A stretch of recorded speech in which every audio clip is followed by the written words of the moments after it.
Bonjour et bienvenue dans l'émission de voyance. Christophe, votre voyant, répond à toutes vos questions. Il s'appuie pour cela sur les tarots et sur son étonnante faculté d'intuition. Aujourd'hui, nous allons parler de la nouvelle lune qui se situe dans le signe de la Vierge. Alors, je rappelle ce qu'est une nouvelle lune. Cette nouvelle lune a eu lieu ce matin vers 3-4 heures, je ne sais plus si en GMT ou en heure locale, mais dans la nuit. Il me semble que c'était l'heure du foie, enfin bon. Et donc le principe de la nouvelle lune, c'est lorsque le soleil et la lune se retrouvent dans un même signe, au même degré. Donc c'est quand on dit en astrologie qu'ils sont conjoints.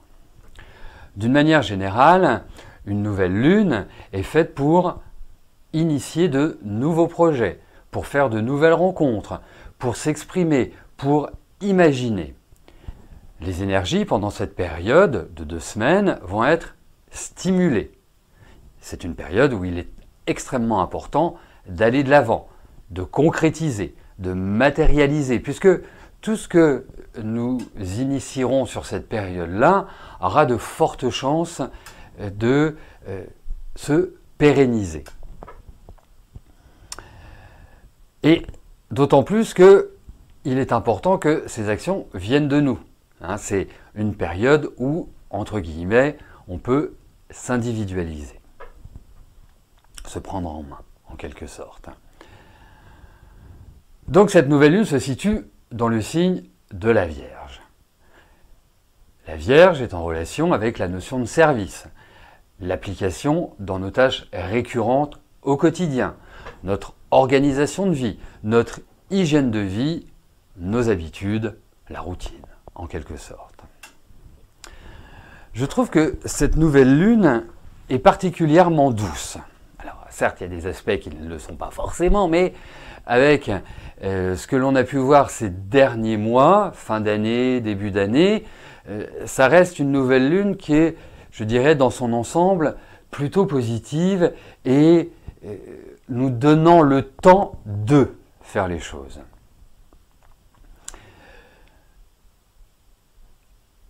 Sur la carte du ciel dessinée pour la nouvelle lune et dessinée pour la France, l'ascendant est en Cancer et tous les éléments sont représentés par les positions planétaires, sauf l'élément feu.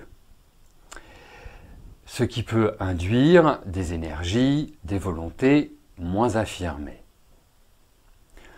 Cela ne signifie absolument pas que la mollesse dominera. Cela signifie simplement que cette nouvelle lune apportera plus de réflexion et plus de mesure.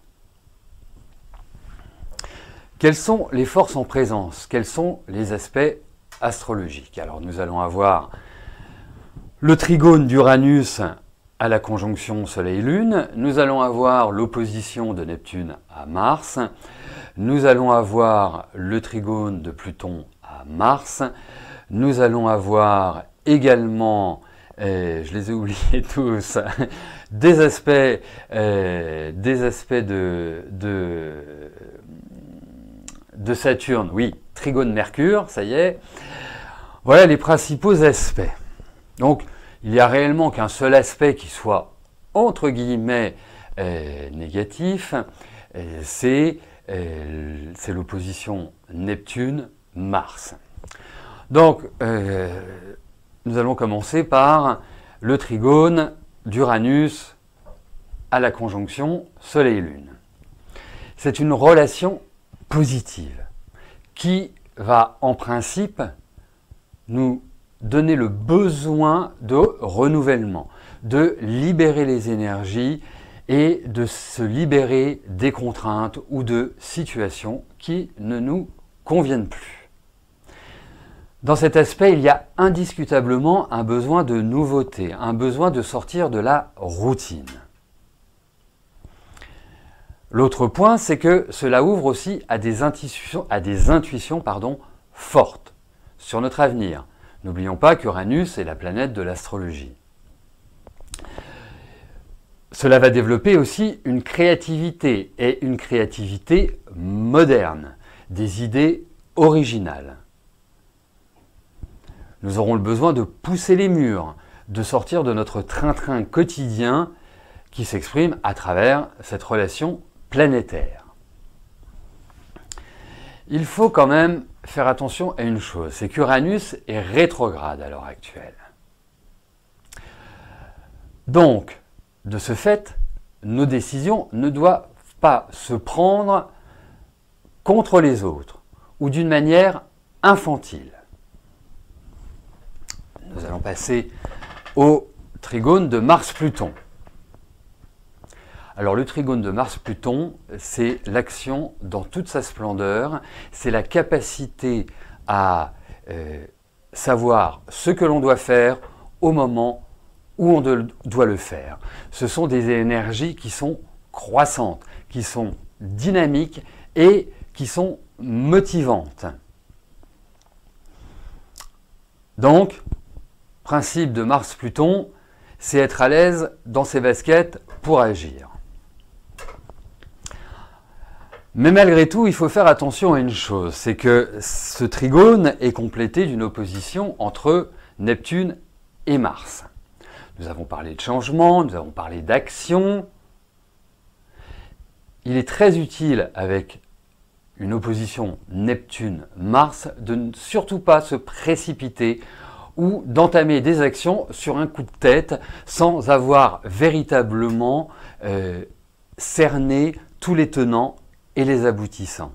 Donc bien évidemment, la solution réside toujours dans la réflexion, la perception, afin de ne pas se retrouver dans des situations floues ou nébuleuses, ou, comme il est dit dans les Tontons Flingueurs, se retrouver dans une béchamel infernale.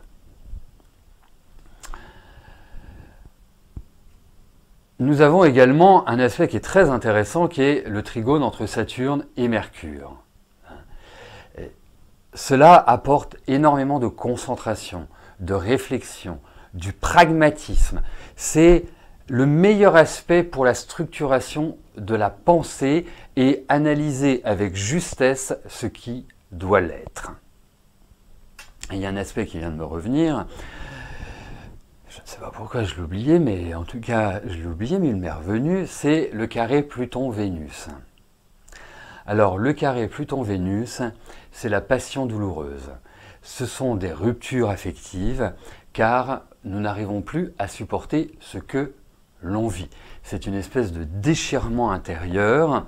Ça peut représenter aussi des rencontres qui sont d'une intensité incroyable, et dont, malgré tout, il faut se méfier parce que, tel un feu de paille, cela se termine aussi vite que cela s'est commencé.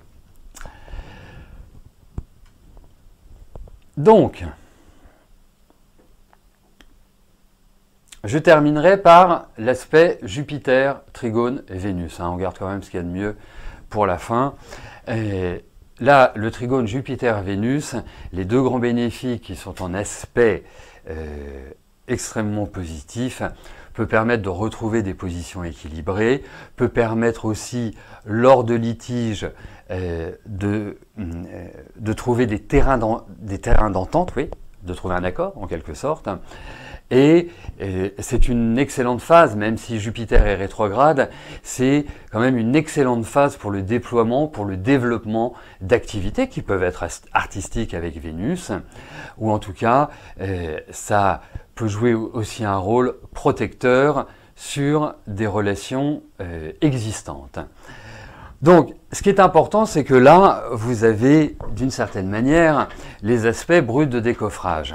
Ce qui est intéressant de faire pour individualiser ces interprétations, c'est de comparer la carte du ciel de la pleine lune, de la nouvelle lune, pardon, et la carte du ciel personnelle.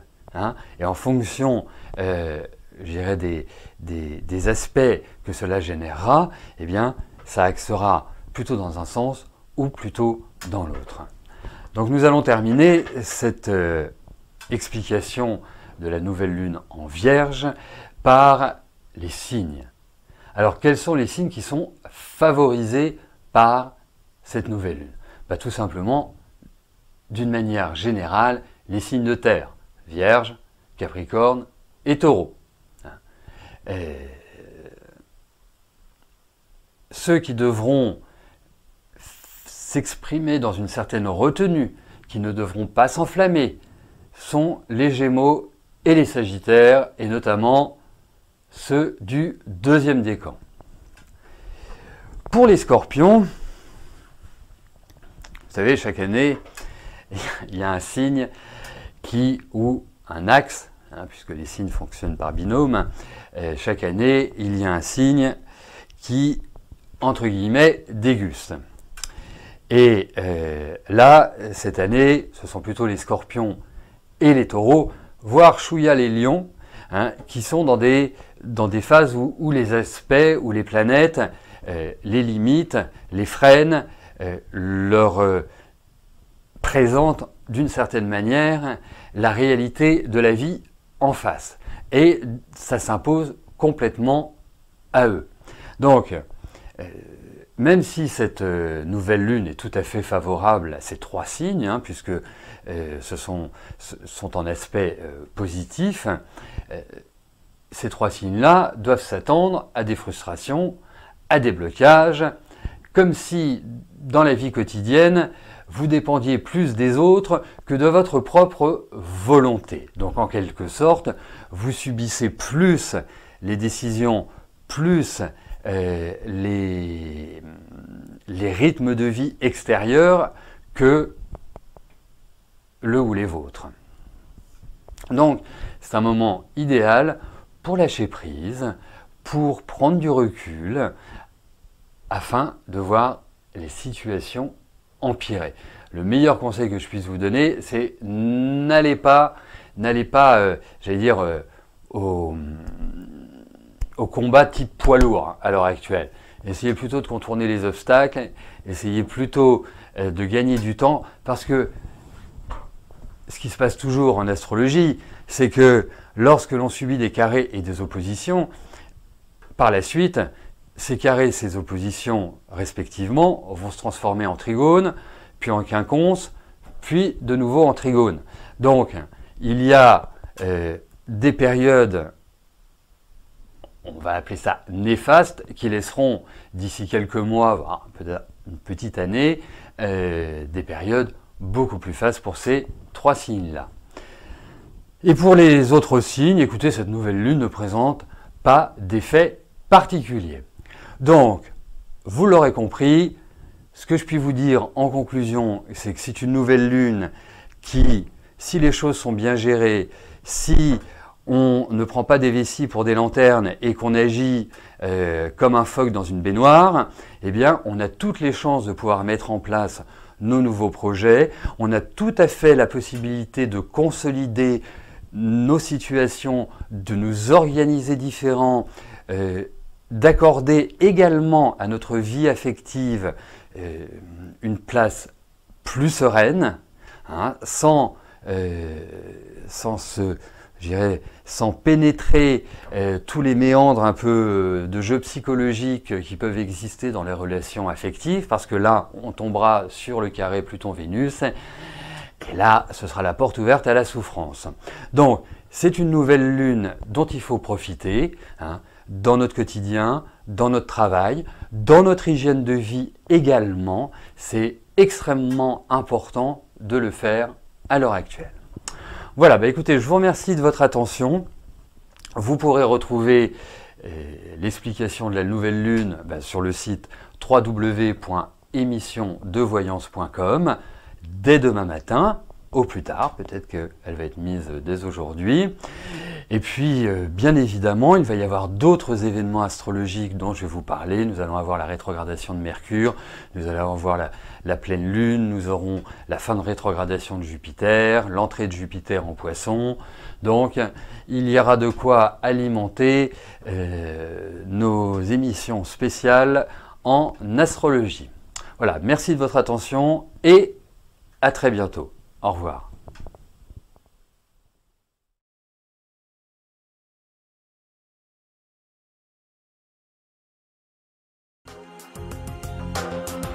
N'oubliez pas que du lundi au vendredi, à partir de 13h30, je réponds en direct à vos questions sur le site de l'émissiondevoyance.com et j'aborde avec vous tous les sujets qui vous tiennent à cœur.